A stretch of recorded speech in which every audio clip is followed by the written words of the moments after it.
तमाम पिंपरी चिंचवडकरांना अर्थात पुणे जिल्ह्याला सुद्धा खरंच पिंपरी चिंचवडमध्ये पोलीस स्टेशन समोर भर चौकामध्ये गुन्हेगारांकडून पोलिसाचा वाढदिवस फटाके सोडून दिवाळीसारखा साजरा केला जातो। तमाम पुणेकरांना अभिमान असेल ना।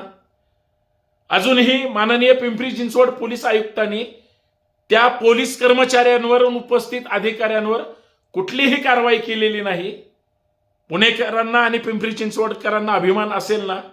राज्याचे गृहमंत्री अजूनही या विषयावर चकार शब्द बोललेले नाहीत।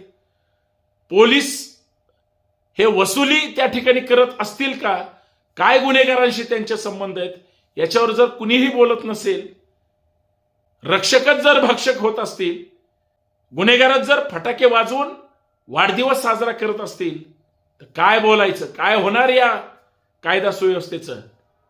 धन्य। जय महाराष्ट्र।